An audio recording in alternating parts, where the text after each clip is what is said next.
Dans cette vidéo, je vais vous parler un peu de ce qu'une préparation physique, ou plutôt les séances de musculation pour les athlètes. Comment cela devrait se passer, les erreurs à éviter, vous donner quelques exemples et sûrement répondre à 2-3 questions que vous vous posez sur le sujet. Alors déjà, il y a une énorme différence entre un coach sportif ou faire du coaching avec un particulier et un préparateur physique qui fait de la préparation physique avec des athlètes. Le coaching, c'est simple. En réalité, n'importe qui peut le faire. Tu sais t'entraîner un minimum, tu as le minimum de connaissances et les bases en entraînement, tu devrais pouvoir te débrouiller pour faire une séance de renforcement musculaire ou d'hypertrophie avec un particulier.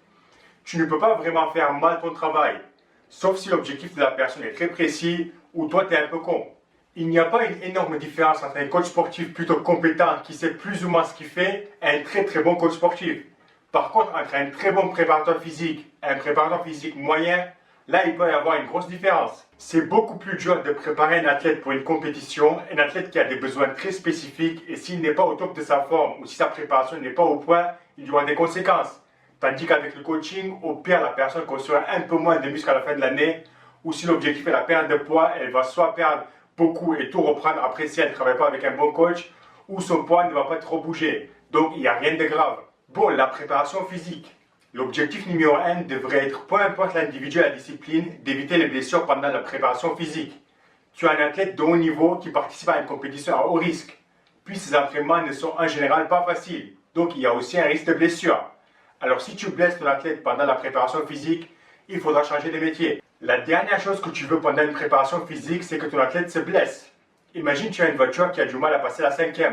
Tu vas chez le garagiste, il passe un peu de temps avec, et quand tu viens la récupérer, eh bien, la voiture ne démarre plus. C'est grave. Une blessure avec un athlète pendant une préparation physique, c'est l'équivalent. La plus grosse erreur qu'un préparateur physique peut faire avec son athlète, c'est de lui demander de répéter le geste qu'il fait déjà pendant ses entraînements dans sa séance. Par exemple, en natation, ton athlète fait ce mouvement combien de fois par semaine s'il nage 2 heures, 3-4 fois par semaine? Énormément de fois. Alors, est-ce que tu trouves que c'est une bonne idée de l'amener à la salle, de lui mettre une résistance et de lui demander de faire ce geste encore et encore? Non. Par contre, faire quelques séries de 2-3 répétitions avec une grosse intensité, c'est autre chose. Mais avec des élastiques, par exemple, lui demander de faire des séries de 20-30 pour soi-disant travailler l'endurance n'est pas une bonne idée si la santé des épaules de ton athlète t'intéresse. Il faut au contraire essayer de travailler le mouvement inverse pour corriger les déséquilibres musculaires. L'endurance se passera avec le travail technique dans la piscine. Le deuxième objectif en préparation physique, c'est que ta préparation physique ne devrait pas empêcher ou intervenir avec les entraînements de sport de ton athlète. Donc si par exemple tu proposes un programme de musculation où pendant une séance, tu fais que les cuisses, ou tu fais des séances tellement intenses que ton athlète pendant 3 jours a des courbatures et qu'il ne peut pas faire ses entraînements de sport correctement, eh bien tu n'es pas un bon préparateur physique. C'est aussi simple que ça. Il ne faut pas oublier que ces entraînements spécifiques pour son sport sont plus importants que ce que tu fais avec lui dans la salle de musculation. Donc tout ce que tu fais avec lui pendant la séance ne devrait pas l'empêcher à être à 100% pendant ses entraînements. La musculation est un complément. Donc maintenant, selon les besoins de ton athlète et les sports qu'il pratique, il faut lui préparer un programme de musculation. Et dans 99% des cas, je ne vois pas pourquoi ce programme ne sera pas un full body avec quelques exercices de base, des exercices de proprioception, d'équilibre selon le sport et des exos pour la ceinture abdominale.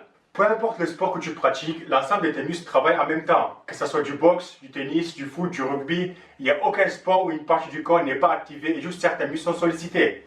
Sauf les sports comme l'échec ou les jeux vidéo où tu es assis. Mais pour la majorité des sports, il faut que tout ton corps bouge avec une bonne harmonie. Donc pour cette raison, découper le corps pendant ces entraînements est une mauvaise idée.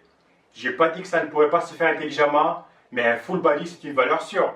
Voici 2 exemples pour 2 athlètes qui ont différents besoins, un boxeur et un basketteur. Les besoins d'un boxeur pendant une préparation physique. Avoir un bon cardio, travailler sa puissance de frappe et l'explosivité, mais par contre, d'après moi, la vitesse se travaille plutôt sur le ring. Corriger les déséquilibres musculaires d'un bras à l'autre et surtout bien travailler la chaîne postérieure, car en boxe, on fait que pousser. Donc, le genre de programme que je propose à cet athlète, c'est selon le nombre d'entraînements qu'il y a dans la semaine, 2 séances de musculation par semaine de full body. Une fois, on se concentre un peu plus sur l'explosivité et une fois un peu plus sur du renforcement musculaire. La première séance sera par exemple du soulevé de terre ou du demi-squat très lourd de 3 répétitions, puis du pendlay row 4-5 répétitions très explosives en enchaînant avec quelques frappes sur le sac, Et juste entre parenthèses, chaque exercice que tu exécutes à la salle, sauf si c'est pour du renforcement, il faut que ce soit avec une exécution plutôt dynamique. Puis toujours en explosif et dynamique, quelques séries de ce mouvement, ou du push press classique, puis un circuit avec beaucoup d'exercices d'abdos, gainage, burpees, kettlebell swing et des sauts. Deuxième séance avec les haltères, je ferai du rowing, très peu de développé couché serré, du face pull, des exercices avec le ballon et la poulie où on travaille l'équilibre et la rotation du buste, et du cardio classique, idéalement sur le rameur. Voilà, pas besoin de faire du curl biceps, de l'incliné, tirage poitrine, leg extension, blabla. Sauf si c'est une personne qui a aussi besoin de prendre pas mal de masse musculaire. Dans ce cas, c'est une autre histoire. Pour un basketteur qui n'a pas les mêmes besoins d'un boxeur et même pas besoin de passer autant de temps dans la salle, je lui proposerai aussi 2 séances de full body par semaine, où on travaille essentiellement le bas du corps, surtout renforcer les genoux et les chevilles. Sauf s'il est très mince et a besoin aussi un peu de muscle dans le haut du corps. Donc, ça sera un full body avec beaucoup de squats, de fentes, de squat bulgare, un très bon exercice, le curl nordique, pareil, un très bon exercice, et bien sûr 2-3 exercices de base pour le haut du corps et les abdos classiques. Au niveau cardio, cet entraînement de basket suffit normalement. Sinon, s'il a besoin de faire plus de cardio, je lui conseillerais le cardio classique des allers-retours sur le terrain. Voilà, merci et à la prochaine vidéo.